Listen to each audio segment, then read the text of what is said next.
Қазақстандықтардың күнтізбесіндегі басты мерекелердің бірі жаңа жыл. 31 желтоқсан біреу үшін мандарин, шырша немесе ертегілер әлемімен байланысты. Ал біреулер үшін бір жылға есеп беру уақыты. Жаңа жылда қанша ақша табуға болады? Мереке қарсаңында қай кәсіпке көңіл бөлу қажет? Бұл туралы бағалар бағамы бағдарламасының арнайы шығарылымында айтатын боламыз.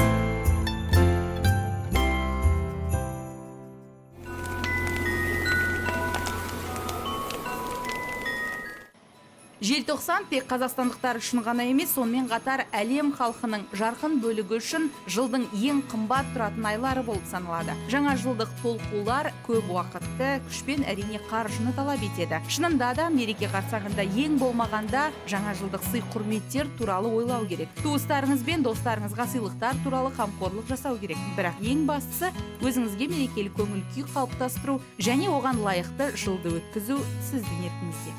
Жаңа жылдық кештер жұмыс істейтін адамның басты мерекесі. Сондықтан дайындық жаңа жылға дейін шамамен 2 ай бұрын басталып кетеді. Для каждого это индивидуальный случай. Әр адам үшін әртүрлі жағдай, бірақ көп жағдайда мәртебе болуы тиіс деп ойлаймын. Ірі корпорациялар үшін мекеменің мәртебесі маңызды. Сондықтан да олар қазан айынан бастап тапсырыс жасап қояды. Порою начинают бронировать с октября. Место проведения это, конечно, зависит в основном от количества человек. Өткізу орны әрине адам санына байланысты. Ал корпорацияларға бағытталған кезде адамдар алаң үлкен болу үшін көп кеңістікті таңдайды. Было больше пространства. Именно площадка, чтобы была большая. Егер идеалды корпоративтік формуласы туралы айтатын болсақ, онда ол 3 негізгі бөліктен құралады. Өтетін орны, кеш жетекшісі және бағдарлама. Айта кетерлігі, бүгінде кейбір компаниялар дәстүрлі орындардан бас тартып, ұжымды біріктіру және нығайту үшін тимбилдингтерге, спорттық жарыстар мен квесттерді белсенді уақытты таңдайды. Дегенмен қазақстандықтардың басым бөлігі мейрамханадағы классикалық банкетті немесе жұмыс орнында жеңіл тойлаудың түрін ұнатады. Начинается вообще с 20 числа, то есть 20 числа по 31 декабря.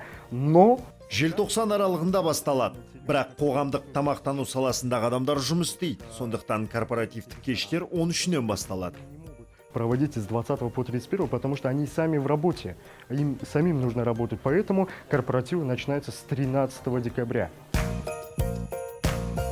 Көңіл көтеру орнын іздеу мекеме менеджерлерінің айтуынша қазанның алғашқы күнінен басталады. Ең қызығы көпшілігінің қалайтын уақыты 8 мен 18 желтоқсан аралығы екен. Бірақ ерекше жағдайлар бар. Кейбір компаниялар желтоқсан айының алғашқы күндерінде мерекеленуді қалайды немесе бір айдан кейін корпоративтік ай өткізеді. Бұл әдетте жаңа жылдық мерекелерде жұмыс істейтін адамдар. Бірақ олар туралы кейінірек. Ал әзірге мейрам үшін мейрамхананы таңдаудың 3 ережесі қандай? Біріншіден, алаң ұжымдағы адам саны неғұрлым көп болса, билеу алаңы да кең болуы керек. Екіншіден, мәзір, әсіресе бар картасы. Кейін ұнамсыз болмас үшін есте сақтау керек. Және ең бастысы баға. Айтпақшы, ертерек мейрамхананы таңдап, тапсырыс беріп қойсаңыз, іс-шараны тойлау арзаныраққа түседі.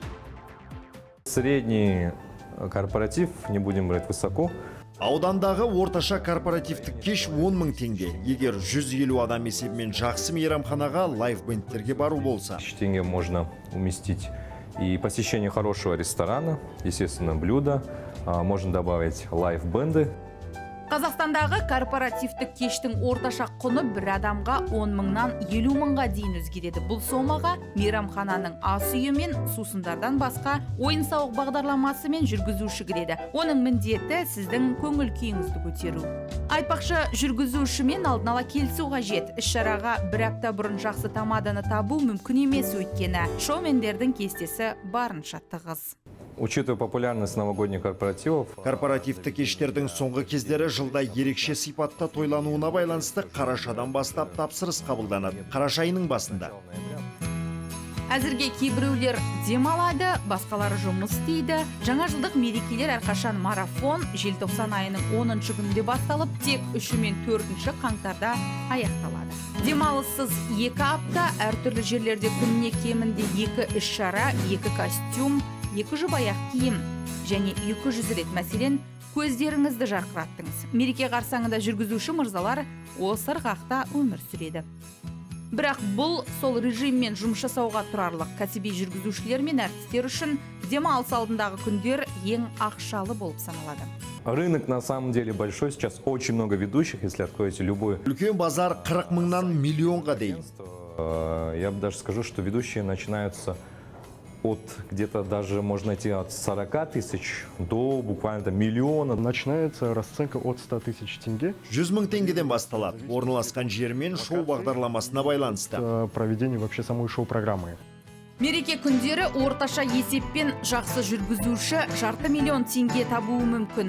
Үлкен бэкграунд бар адамдар кино немесе КВН деп қарайтын болсақ, бұл сома бірнеше есе артады. Ал егер тапсырыс беруші дәл осы тамадаға корпоративтік жүргізуді талап етсе, онда қаламақы кешкі уақытта бірден нөлдермен және бірліктермен өседі. Алайда әртістер мен музыканттар тобының жетекшісі, яғни тамада 5-6 сағат бойы көрермендердің көңіл күйін сақтай алмаса, оның жетістікке жету мүмкіндігі екіталай. Что касательно моей компании, на самом деле определенно как таковой компании нету. Бұл менің компанияма қатысты. Әртүрлі ивент агенттіктерде, әртүрлі лайв-бендтермен ынтымақтасамын, жұмыс жасаймын. Көп жағдайда қазақ тойларды қаламайды. Бейне болғанын қалайды. Бенды, нежели чем приглашать Дед Мороза, потом какую-то танцевальную группу или и так далее. То есть не хотят казахского тоя на корпоратив уже. Игры, конкурсы, шутки, и еще добавлю, большой акцент в последние годы именно отдается на видео. А что входит в шоу-программу? Самое первое, это, конечно, Дед Мороз и Снегурочка. Шоу бағдарлама ең алдымен Аяз Ата мен Ақшақар, би-блог мен лазерлік шоу немесе қонақтарды таңғалдыру үшін иллюзионист нөмір, себебі жаңа жыл ертегімен байланысты. Чтобы удивить, скажем, гостей, либо это номер от иллюзиониста, то есть что-то волшебное, потому что Новый год само по себе ассоциируется со сказкой, поэтому... Жаңа жыл алдындағы корпорациялардағы әртістің орташа жалақысы шамамен 10 000 теңгені құрайды. Жақсы әнші немесе бишіні 3-4 іс-шараларда өнер көрсетуге шақырады. Жаңа жыл алдында соңғы 2 апта өнер көрсету жылдамдық режимінде жүреді, яғни 14-15 күн әртістер демалыссыз жұмыс істейді. Мереке алдындағы күндері сұранысқа ие ұжымдардың табысы шамамен 500 000 теңгені құрайды деп есептеу қиын емес. Жақсы сома. Жаңа жылдық мерекелер алаяқтар үшін ең жақсы уақыт. Олар басқа жанрдағы жүргізуші шоумен, әншімен әртіс қызметтерін ұсынады. Клиентпен келісіп алдын ала төлем алады және іс-шара қарсаңында жоғалады. Сайып келгенде мерекеде ақша да жоқ. Алаяқтарға алданбаудың қандай жолдары бар? Біріншіден, қызметі тексерілген ивент агенттіктер арқылы тапсырыс беру. Жүргізушіні барлау. Әдетте нарықта бұрыннан жұмыс істейтін әртістер мен ұжымдарда әлеуметтік желілерде өз парақшалары бар. Сол арқылы бағамдауға болады. Бағасын нақтылау. Жақсы жүргізуші шоумен, өнерлі әнші мен бишілер, жақсы команда арзан емес әрине. Иә, қымбат. Егер сізге тамаданың қызмет табысы орташадан төмен бағада ұсынылса, егер ол жаңадан бастаушы емес болса, онда алдын ала төлем жасамас бұрын бірнеше рет ойлану керек.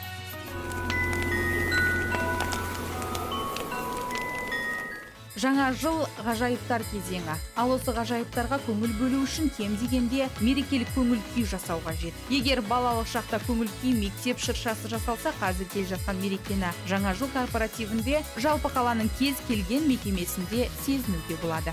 31 ресторан у нас всегда работает, то есть мы за то, чтобы подарить праздник. Мейрамхана жұмыс істейді. Біз мереке сыйлаймыз. Біз маскарад балын жасаймыз. Біздің басты міндетіміз қонақтар үшін керемет көңіл күйді мерекелік кеш ұйымдастыру. Наша главная задача — это создать невероятно веселый, волшебный праздник для наших гостей. Әртістер мен жүргізушілердің жаңа жыл алдындағы табыстары туралы сыбыстар ойдан шығарылмағаны белгілі. Өнер көрсеткені үшін кәсіпқойлықтан, танымалдылықтан және сол саланы ұнатқандықтан үлкен сұранысқа ие. Бүгінде ивент агенттіктер Қазақстан нарығында сұранысқа ие екенін ескере отырып, жылдың кез келген уақытында жақсы мамандар бағалы болып қала бермек.